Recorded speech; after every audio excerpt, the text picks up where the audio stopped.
घोट्यापासून तुटलेला पाय सापडल्यानं फलटणमध्ये खळबळ. येथील डीएड चौक या मध्यवर्ती ठिकाणी एका बायका मारोवारी पोट्यापासून घुटलेला मानवी पाय आढळल्यानं शहरात खळबळ उडाली आहे. याबाबत कुणाला माहिती असल्यास फलटण शहर पोलीस ठाण्याशी संपर्क साधावा असं आवाहन पोलीस निरीक्षक हेमंत कुमार शहा यांनी केलं. गरोदर मातांना सकस पोषक आहार हा त्यांचा अधिकारच, आमदार सचिन पाटील यांचं वक्तव्य.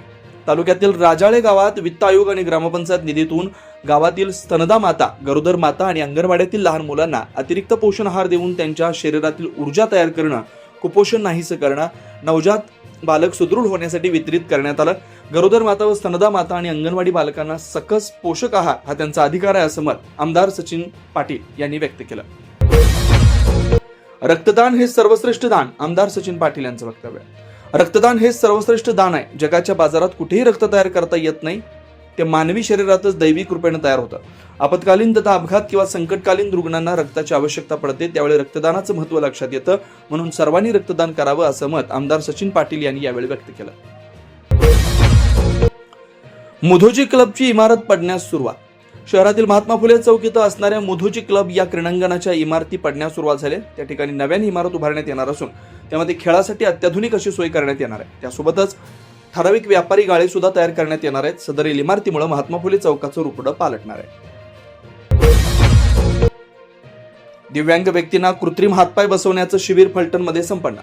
केंद्र शासनाच्या एडीएफ योजनेअंतर्गत अलिमको या शासनमान्य संचलित एसआर ट्रस्ट संस्था रतलाम, मध्य प्रदेश व पंचायत समिती फलटण यांच्या विद्यमानं पंचायत समिती फलटण इथं तालुक्यातील दिव्यांग व्यक्तींना कृत्रिम हातपाय बसवणे शिबिर पार पडलं. याचं उद्घाटन आमदार सचिन पाटील यांच्या शुभ हस्ते संपन्न झालं. फलटण आगाराच्या वतीनं धार्मिक यात्रांचं आयोजन.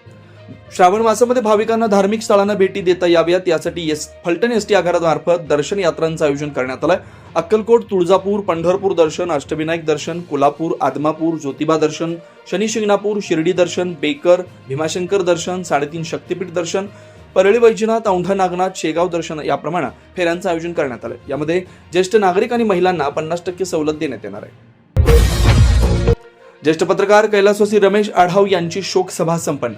ज्येष्ठ पत्रकार रमेश आढाव यांचं काही दिवसापूर्वी निधन झालं. त्यांच्या निधनाच्या नंतर फलटण शहर व तालुक्यातील पत्रकारांच्या वतीनं शोकसभेचं आयोजन करण्यात आलं होतं. यामध्ये माजी आमदार दीपक चव्हाण, सातारा जिल्हा बँकेचे संचालक श्रीमंत शिवरूपराजे खर्डेकर, ज्येष्ठ नेते प्रल्हाद साळुंखे पाटील, युवराज श्रीमंत, अनिकेत राजे नाईक निंबाळकर यांच्यासह विविध मान्यवरांनी शोकसभेमध्ये आढाव सरांच्या आठवणींना उजाळा दिला व शोक व्यक्त केला. मिशन वात्सल्य अंतर्गत जिल्हास्तरीय प्रशिक्षण कार्यशाळा. जिल्हा महिला व बालविकास अधिकारी सातारा व जिल्हा बाल संरक्षण कक्ष यांच्या संयुक्त विद्यमानं दिनांक 22 जुलै रोजी पंचायत समिती सातारा इथं मिशन वात्सल्य अंतर्गत प्रशिक्षण कार्यशाळा आयोजित करण्यात आली. आले गणराय. यावर्षी दिनांक 27 ऑगस्ट पासून घरोघरी विघ्नहर्ता गणरायाची गणेशोत्सवासाठी प्रतिष्ठापना केली जाणार आहे. अद्याप एक महिना अवधी असताना सातारा शहरातील मंगळवार पेठेतील श्री गवई विठ्ठल मंदिर इथं उरळी कांचन पुणे येथील कलाकारांनी बनवलेल्या सुबक अशा प्लास्टर ऑफ पॅरिस आणि शाडूच्या विविध रूपातील गणेश मूर्ती मोठ्या प्रमाणात विक्रीस आल्या. त्यासाठी बनवलेल्या विशेष स्टॉलवर हे गणराय प्रत्येक सातारकरांचं लक्ष वेधून घेत आहे.